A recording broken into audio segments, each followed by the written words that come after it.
কেন্দ্রীয় উপজেলা শাখার সম্মানিত দপ্তর সম্পাদক জনাব হযরত হাফেজ মাওলানা মুফতি সৈয়দ মোল্লা।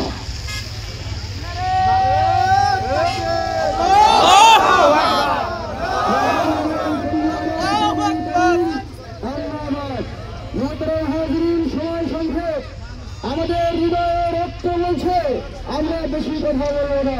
পৃথিবীতে অনেক জালেম ছিল, আল্লাহর জমিন যেদিন থেকে শুরু হয়েছিল ওই দিন থেকে জালেম ছিল। ফিরআউন ছিল, হামান ছিল, কারুন ছিল, আবু জাহেল ছিল, আবু লাহাব ছিল।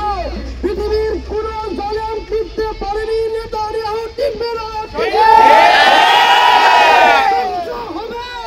নেতানিয়াহু ধ্বংস হবে।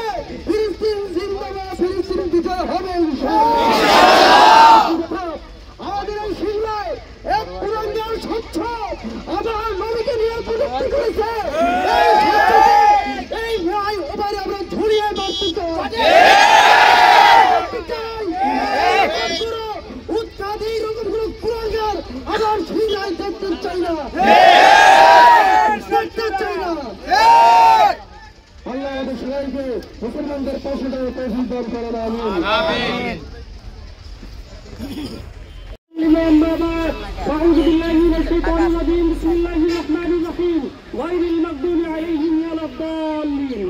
সম্মানিত মুসলমান আজান, আপনারা জানেন এই যে সময় আমরা উপনীত হয়েছি আজ থেকে প্রায় ৫,৫০০ বছর পূর্বে যে আপনার কালজয়ী যে রাষ্ট্র গঠন হয়েছিল সেটা ছিল ফিলিস্তিন, যার পূর্বের নাম ছিল কেনান। মুসলমান আজান, আপনারা জানেন সেই বর্বর জাতি, যে ইহুদি জাতি, তারা যুগের পর যুগ আমাদের এই মুসলমান সম্প্রদায়কে কষ্ট দিয়ে গেছে। আজকে আমার সন্দেহ হয়েছিল হয়তো তারা আবার এরকম কোন একটা সংগঠন চালাবে, কোন ধরনের ধ্বংসাত্মক চালাবে। ঠিক তেমনি ১৭ রমজান আবারও সেই বদরের দিন আমাদেরকে আবারও সেই কথা সজাগ করে দিয়েছে। আমরা উমর হব, ওমর হব, ওসমান হব, আবু তালহা হব, মুক্ত করবো ইনশাআল্লাহ। আপনাদের সামনে বক্তব্য রাখতেছেন সিঙ্গার শিক্ষাবিদ, দমদম স্কুল অ্যান্ড কলেজের সম্মানিত সাবেক প্রধান শিক্ষক মাস্টার আফসার আলী। সম্মানিত উপস্থিত মুসল্লিবৃন্দ, ভূমিকা না বেরিয়ে কথা বলছি। আজকের এই রমজান মাসে বলতে কষ্ট হচ্ছে, দুঃখ হচ্ছে, সুগন্ধি মেখে বিভিন্ন ভাবে ইফতার মাহফিল করছি, বক্তৃতা শুনছি, বক্তৃতা দিচ্ছি। ঠিক এই মুহূর্তে ফিলিস্তিনি ভাইয়েরা অকাতরে জীবন দিচ্ছে, তাদেরকে নির্যাতন চালানো হচ্ছে তাদের উপর। তাই এই আজকের এই আন্দোলন হেফাজতের শুধু আন্দোলন নয়, আজকের এই আন্দোলন শুধু জামাতে ইসলামীর আন্দোলন নয়, আজকে এই আন্দোলন শুধু ইসলামী শাসনতন্ত্রের আন্দোলন। এই আন্দোলন হচ্ছে বাংলাদেশের তাওহীদি জনগণের পক্ষের আন্দোলন।